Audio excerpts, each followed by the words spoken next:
Hey y'all, Crystal here from ChristaCoDesign. This week I wanted to talk about how to add a border to corner crochet. And I've done a video on how to add a border to a regular blanket. And the same principles apply to corner, but we have these chain threes that we use to make each square. And when you have them on the edges, they kind of hang out and they stand out because of the style of this blanket. So I just wanted to go over some tips for working into corner to corner for the first row specifically, because the first round where you go around it, that is what's going to help you get it set. And then from there, it's going to be a normal type border. So we'll just start with a slip knot. This is where I finished and joined my last square. So you can join to start in any stitch or corner, and I'll just start in this first corner after the join that has a chain three. And I'm going to do my little faux slip stitch single crochet join that I do. So I have a slip knot and I insert my hook and I yarn over and I pull up a loop. Now if you look, I have two loops. One of them is my slip knot, but I'm going to use it like a single crochet loop. So I'm just going to yarn over and pull through both of those. So I have eliminated an extra stitch there, and you crochet under that like normal. Anyway, so that's just a bonus tip for you. Okay, so I crochet relatively loose, and if you crochet tighter, you might need more stitches, and that's okay. So this is a chain three, which stands for a double crochet, but I'm only going to put 2 single crochets here in this, mostly because as we go around and add borders to our blankets, our crochet tends to loosen up and it tends to get wavy and curly. And that way I don't overdo it. Because when I have these blocks where I have actual double crochets, I'm going to need to put 1 stitch per. So pretty much for every 2 blocks, I'm going to try to work 5 stitches.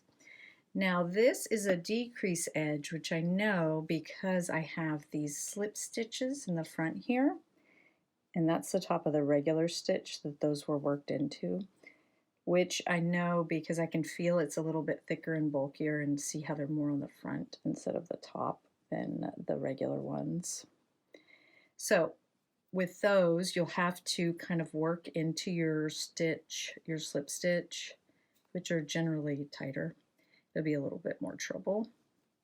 But again, this is one reason why it's a good idea to start with a single crochet border in the same color if you can. So I have 2 single crochets, and now I'm going to place 1 single crochet per double crochet stitch, which is actually these slip stitches here because of our decrease style. And that is something that is specific to corner also, is you'll have a really inconsistent edge for that first round for your border because of chain threes, slip stitches, regular ones. Okay, so now we're back to a chain 3. I'm just going to place 2. Again, if you feel you need 3 single crochets, place 3 single crochets. It's not a big deal. And you can even do it intermittently, switch out to like put 3 here, put 2 there, that sort of thing. Okay, now we're back to a decrease end that has slip stitches. So they're a little bit tighter. One of them is a turning chain on top of that, so it's not as clear. But here I'm at the corner, so I don't want to shortchange the corner because I want to keep it nice and sharp. So I have to make sure I put that single crochet there. And in my other blanket border tutorial, I talked about being consistent, making sure you're always putting them in the same spot, and that really helps keep your borders even. And that's again another reason why adding the single crochet round first in the similar color is recommended. Now you can see from our chain threes we have a little gap there, but it just mirrors the rest of them throughout, so it's not a big deal. I do feel, however, that if I put a 3rd single crochet there, I will pull it too much, it'll be wavy. But your tension may be different than mine, and you may need to add a 3rd one. All right, so for corners, we're always going to make a total of 3 stitches, or minimum. So I'm going to chain 1, and then in that same stitch, I'm going to go back in and place another single crochet. So that gives me a corner, and it also gives me a place to work my next round. If I'm going to do a round of double crochets or something different, I would work 3 stitches here in that corner as well. Okay, so now we're into the side of a double crochet stitch. This to me is where you need to work consistently in the same spaces for these 2 blocks, and of course if you're doing a blanket you'll have a lot more. So whatever you work out on your first one, try to do the same thing in your next one. So I'm going to insert my hook here in this spot and go through. I always try to get 2 loops so I don't pull it up too stretchy, and make a single crochet there. And then I'm going to place my second one here under those 2 loops of the double crochet, and then I'm done there on the corner. Okay, so I'm skipping this gap, and here we're on the bottom of a block, of the wrong side of a corner to corner block, and so I have an this is our chain row, our starting row. So I worked into the back bump, which gave me a stitch looking spot to work into, because there's 2 loops instead of 1, because I used the 1 on that side. So I'm just going to place 1 single crochet per double crochet here. Again, sometimes your stitches look crazier than normal because of the turning and the joining, so that's okay. I'm going to have that get pulled up to there. It'll be fine.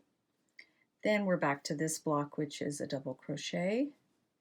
So I went into this spot on the first one. I go into that spot again, and that spot again.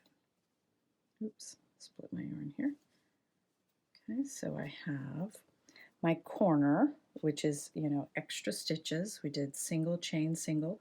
Then I put 2 stitches in the side of a double crochet, 3 stitches into the bottom of these 3 double crochets, 2 stitches into the side.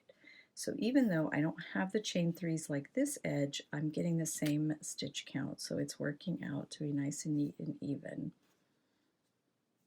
Now here we have the bottom. Again, this is our starting chain row, so we're working to the bottom of the chains, and I started by working into the back bump, so I only worked under 1 loop. So I have 2 nice stitch looking loops to work under here, which is really helpful when you're doing borders because of so many of the inconsistencies in this one. So we're just going to place our 3 single crochets under these loops, and that gives us enough to get to another corner.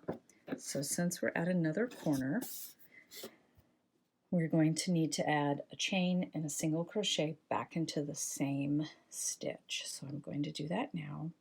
It doesn't really matter if it's on this side or that side, but this is the corner. It looks like the corner to me, so that's why I'm doing it here. You could also turn and do it there, but I think this looks more accurate, and it probably depends on your pattern more than anything, or your preference. Okay, so now we are in the side of a double crochet here, and we're looking at the back of a double crochet instead of the front, like we were on the other side here. So again, it's looking a little different, so we're going to have to pick where we put our hook and be consistent on this edge in a different way. And work over your yarn tail to minimize weaving those ends in. I'm going into a spot where I can consistently place my hook, where there isn't a lot of gap, and where I can get under 2 loops so as not to pull it too far out. That brings us to a right side facing block of double crochets, so easy peasy, just single crochet under the top of those. Again, a lot of your first and last stitches may look funny because of the turning and chaining when you join, as opposed to just a regular straight row of double crochets anyway.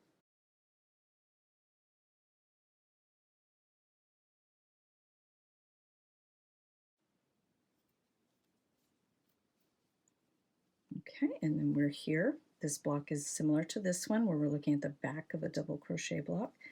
This is where I placed my hook for the first one. I have 2 loops there. Go ahead and work over that.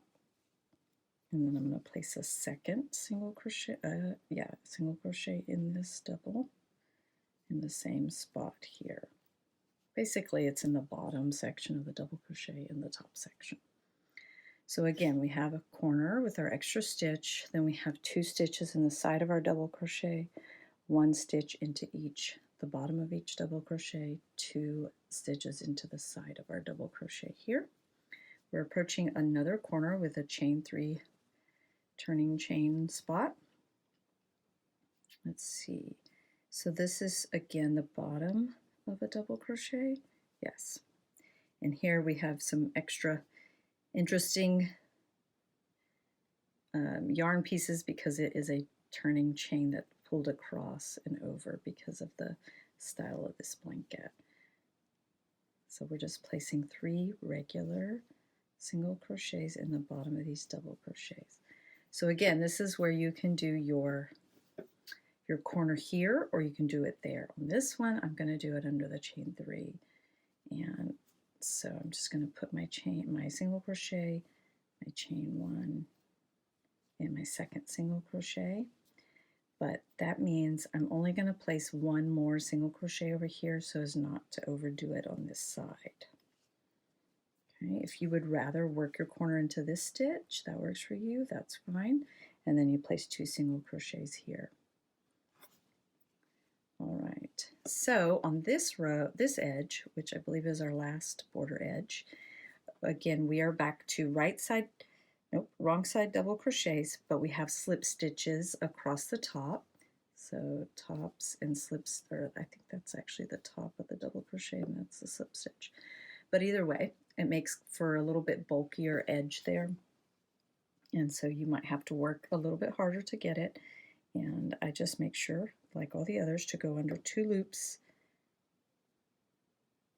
There you go.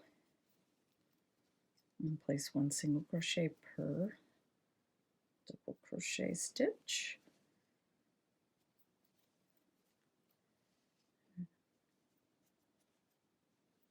And then we are on to a side. Oh, that's a chain 3. So we're just going to place 2 single crochets in that chain 3. Oh, and here's my join. I didn't actually complete that join. I need to weave that in so it doesn't come apart. And then we're going into the top of these double crochets. I'm going to go over my tail here. Trap that. Number 2, and then number 3. Oops. Just go ahead and get that. Okay, so this brings me to my last corner. My first stitch is over here. If you remember, I made that. Look how much neater that edge looks already.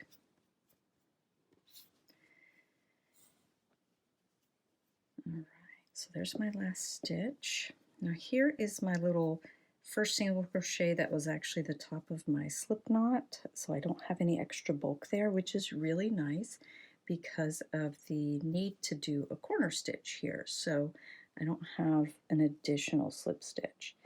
So I'm going to chain 1 and single crochet back into that same stitch. And then I'm going to join to the top of my first stitch. Do that with a slip stitch. And just pull that through, cut your yarn, and weave in those ends. If you're working on corner to corner, it is likely you have a lot of ends to weave in because of all those color changes. So I'll weave those in, and that is it. If you're going around in the same color for double crochet edge or another border pattern that's specific to the pattern you're working on, then you would just follow those instructions. But I just wanted to go over how to get that first single crochet edge around, since each one of these edges is inconsistent and a little bit different than a regular blanket where you have just like 2 types of edges there. So I hope you found that was helpful. If you did, I'd love for you to like and subscribe.